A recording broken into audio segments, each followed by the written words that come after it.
Hey guys, welcome back to Mod and Pop Thrift. My name's Tom. I'm a full-time eBay reseller and I'm a stay-at-home dad for my 6 kids. And I've got a bunch of sales, but I've got some really interesting things to talk about too. So stay tuned. Let's jump into it. So at the very beginning of the school year, just to give you a context for time, me and Levi went to some garage sales right before school started. Like I was taking him to school and he's like, hey, can we stop at yard sales? And we bought these for $1 a piece. They're Porsche magazines, Porsche calendars from 2022, but the price was pretty good at the time on them. And I thought for $1 a piece, surely I can sell some of them. Well, like you opened one in order to have a display so that I could take good pictures to try to sell some. And it got damaged, but with each one of these, there's this coin and the coin, came off of that one. And so I was like, well, let me see if I can sell it individually because I will list almost anything. And this coin sold for $17, which pays for all of these posters, all of these calendars. But I don't know that any of these calendars are ever going to sell because they're outdated calendars. But a coin can't be outdated. So I may just pull all the coins and throw all the calendars away if nobody wants them. And the coins will sell. So this tote here, this actual piece of plastic, I bought at Goodwill this week. And I paid $20 for it because it was full of Ninja blender parts. This is the motor, the Auto IQ motor that was included in that $20 box, and it sold for $55 free shipping. Now, if you've been following for very long, you've seen these books that sell for 90 bucks a piece. I had them listed 7 at a time, and I was selling them off a little bit, 3 here, 4 there. 111, and then I let the quantity lapse to where I had none left, and then I'm like, oh no, so I had to relist the whole thing. And when I did, I was like, okay, I should have 7 left in inventory, and so I double checked that, and then I just listed all 7. And somebody got a hold of me and they're like, hey, would you take, and I'll put the message up, would you take, like, what ended up being $60 a piece if I bought 4 instead of $90 a piece? I was like, these things are flying off the shelf. I can't do that kind of a price. Thanks, but no thanks. And I said, I've sold 15 this week and I've only got these 7 left. And they're like, well, what if I bought all 7? Would you do what ends up being $75 a piece? And I'm like, yeah, let's do that. So this, 'twas the night before Christmas, with a cassette from Wilford Brimley, Diabetes, by Clement C. Moore, illustrated by Tom Parker. This is a Hallmark pop-up book. I got 22 of these like 2 weeks ago, and I did the math because somebody asked on my Facebook page. $1,350 for, I spent $20 on 22 of them, sold them, counted for the cost of eBay fees, counted for the cost of the shipping labels, counted for the cost of the goods, counted for the cost of shipping materials, and I'm about $1,350 in profit on those books. So if you find that book, even open, it sells for 50 or 60. So I don't know if the cassette by itself, if you were digging through cassettes and you found Wilford Brimley reading that, if that cassette would do anything. And I got a buddy who's trying to figure out why anybody cares about that book so much, but I don't know. And I told him, it's people got more dollars than cents. It doesn't have to make sense. It just has to make dollars. You know what I'm saying? So I don't care a whole lot, but if any of you guys know why somebody would be anxious and sell through a bunch of those at $60, $70, $80, $90 a piece,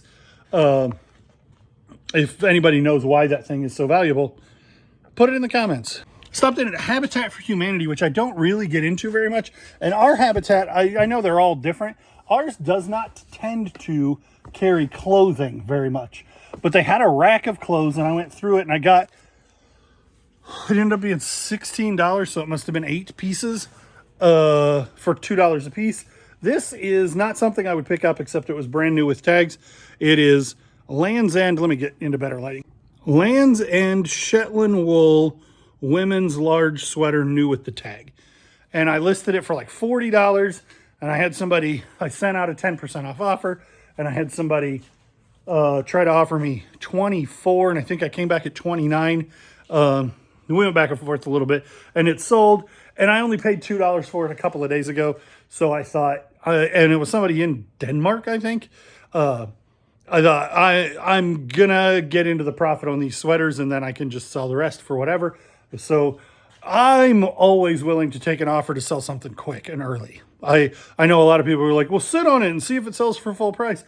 I am mostly about trying to move volume. I want to get the stuff in cheap, get it out quick, and count the money instead of sit on it and try to get the full value, try to make as much money as I can.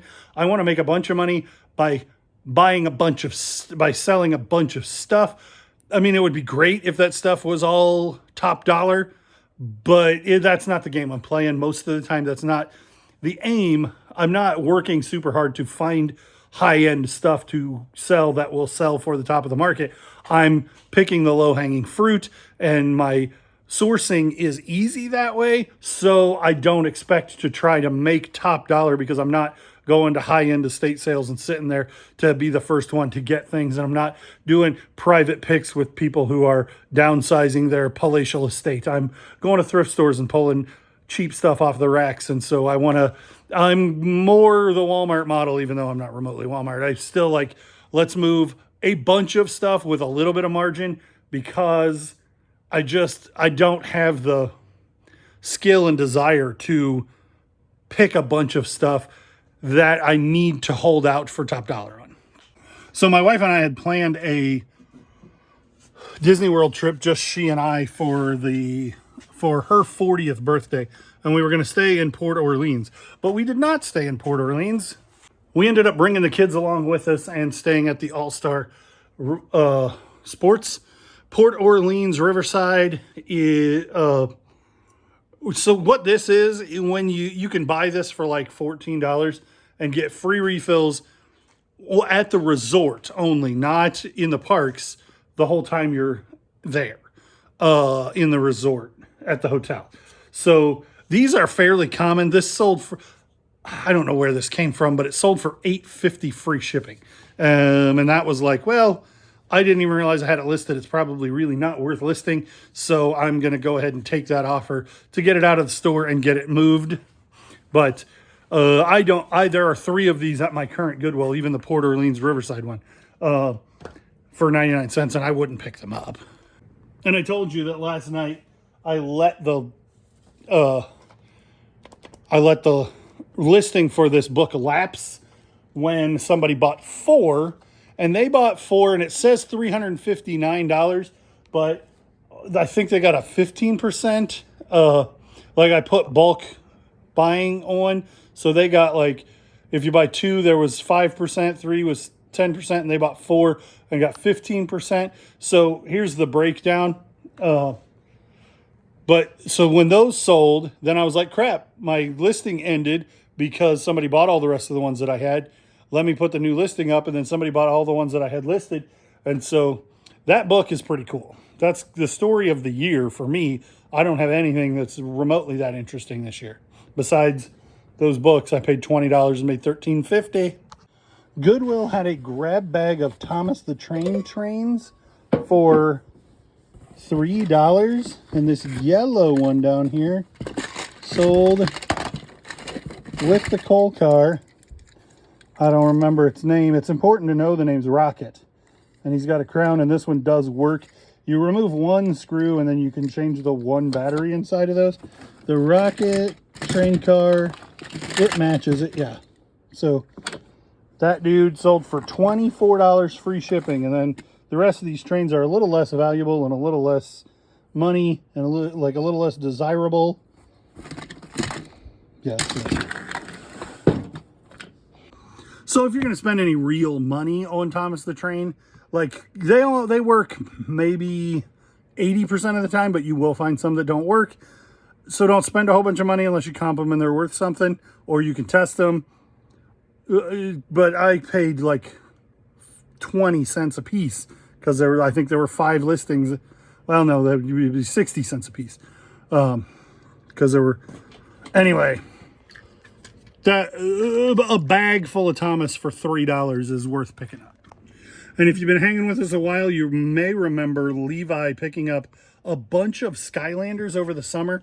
I think he spent $60, but he made almost $900 in Skylanders. And then these were the leftovers. This was everything that was left when I was going through a box, and I was like, well, if they haven't sold at this point, I'm just going to lump them together.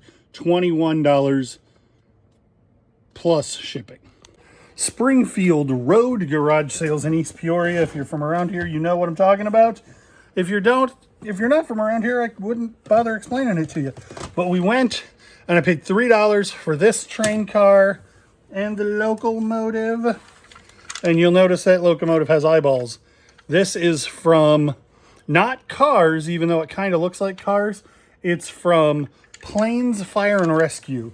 And when Judah was little, he loved all things cars, and he loved trains. And so when we went and saw Planes Fire and Rescue, and there was a train in like 6 frames of the whole movie stuck on a bridge that was on fire, and it's Fire and Rescue.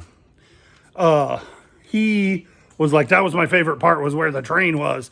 And if you find obscure characters that you've never seen before that are Cars universe vehicles with eyes, they can be really, really good. And this I paid $3 for, and it sold for $43.20 free shipping on an offer after it's been listed. I mean, Springfield Road, probably 8 or 10 weeks ago, but that's pretty cool. It's not like it's powered and I need to put batteries in it. It's just a toy train, piston peak, railway, and this guy's name is Muir.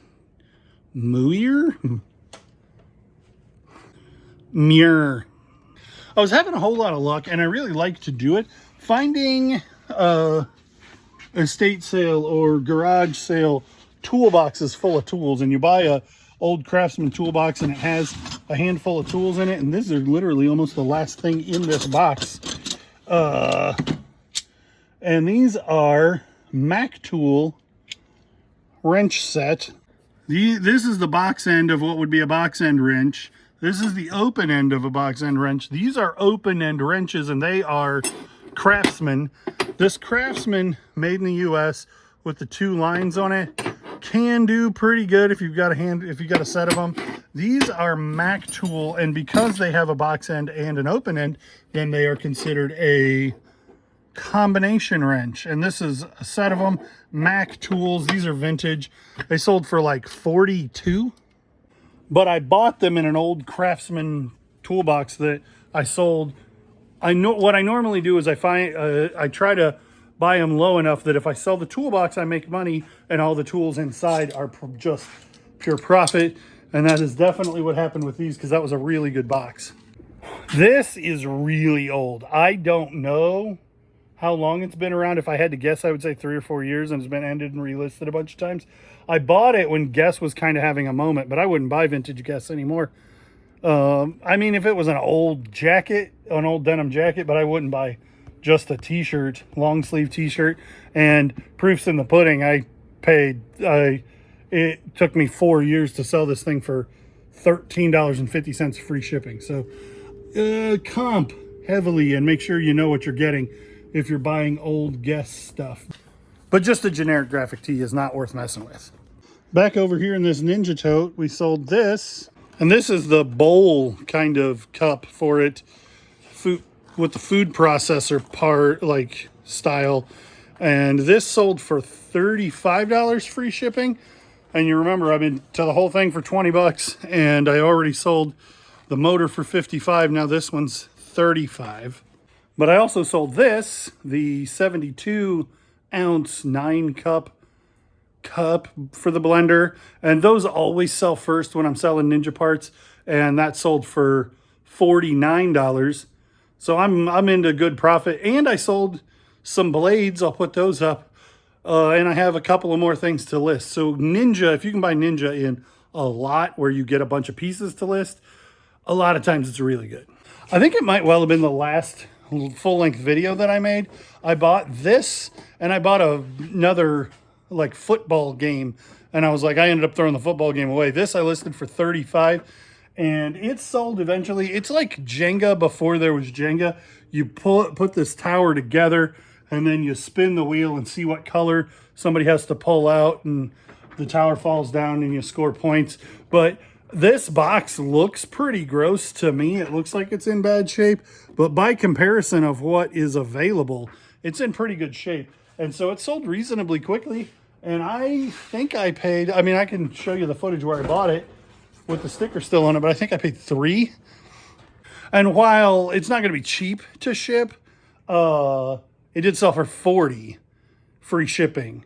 So, I mean, I spent $3. I bet I end up with $20 in my pocket after fees and shipping. So I'll put that up. I try to always put that up if I've shipped it by the time I'm putting the video out. I have a love-hate relationship with garage sales where they're like, I don't know, you tell me what it's worth. I didn't really feel like pricing anything. And I found 3 of these Hard Rock Cafe shirts. And I was like, well, what do you think? And there was a couple other items. Those 3 sweatshirts, a couple other things. It doesn't really matter what it was. And I was like, how about $10 for all of it? And she's like, yeah, that's great. Like, maybe I should have said 5. I'm comfortable with 10. That's fine. And then I asked her about something else, and she's like, well, you did so well for me on the other stuff. Why don't you just take that for free? And it ended up being a motorcycle helmet that's worth $50. But when I comped those shirts after I bought them, I was like, man, these suck. But then that one sold for $16 plus shipping immediately. So I'm in the profit for that thing selling, and still have a whole lot of stuff to sell. So that one went quick. These Hard Rock Cafe vintage ones that are made in the U.S. can sell. I don't do a lot with any of those kind of like Rain Tree Cafe, Hard Rock, Planet. What is the Planet one? Anyway, you guys know what I'm talking about. Those kind of destination restaurant things don't really do well. But these were cool colors. I knew they were going to be cheapish, and so I figured I'd try it, and I wasn't finding anything else that day. So I took a little bit of a risk, and it paid off. I made a little bit of money. These boots are McRae brand, and they have kind of a funny story. I picked them up at Goodwill for $8.99, and I text a buddy that I often text and like, hey, this is what I'm finding today. What are you finding anything out there today? And he's like, where did you pick those up? And I said, the University Goodwill. And he's like, oh, those, I probably donated those because I donated a pair of those out of a yard sale that he'd gotten invited to, somebody having a neighborhood yard sale, and he set up at their house with them. So it was a multi-family sale kind of a deal. And he's like, and I just donated everything when we were done. But those boots, I were part of something that didn't sell, and they sold for me in probably 6 weeks for $41. So I would rather not donate them. And he's like, I've got 6 more pairs and they're not listed yet. So you should get to listing those, because I know you're watching, and I made $40 on your boots that you made no money on. I intentionally put a very long lead time on golf clubs because I don't like to ship them. Get a box and get these shipped. This one is Bomb Tech Grenade. I think it's a lob wedge. It's a 72. And I paid $2.99 a piece for all of these. And this one sold for $43 free shipping. Bomb Tech with a grenade on it. And so it's called a grenade. 72 lob wedge. And it had the original grip on it. And if you follow me on the shorts, you've already seen this one. These are tailor-made, and it's 6 of them. 4, and then I missed the 5. Some lady picked up just the 5, and I don't suspect she wanted it for a golf club, maybe like home defense or something. But 4, 6, 7, 8, 9, and a sand wedge. And I had these listed for like $140. And so I paid $18 because there's 6 of them times $3 a piece. And then they sold for $123. And I went and bought the box, and it was $6. And I think they're going to cost me $15 to ship. And I should end up making $60 or so. Once it's all said and done on these golf clubs. Finding golf clubs in a run like this, it makes them way more valuable. And TaylorMade is a really good brand. And I probably, had it been spring, had I held out, I probably could have made more money. but I did not. I just took the first dollars somebody tried to put in my hand because that's the point of the game. That's everything. I got to go get all this stuff shipped, and then I got to get this video edited. So I will see you on the next one. Thanks for hanging out. Don't forget to like. Seriously, go hit the like button right now. What are you doing?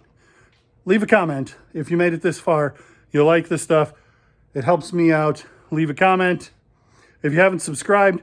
Now, it says half of my people who watch these videos aren't subscribed, which everybody says that, but I think it's probably because it doesn't count if you're logged in on the TV and you're not watching on your phone from your account or something like that. But anyway, if you're not subscribed, subscribe, like, comment, subscribe. Thanks for all that. We'll see you later.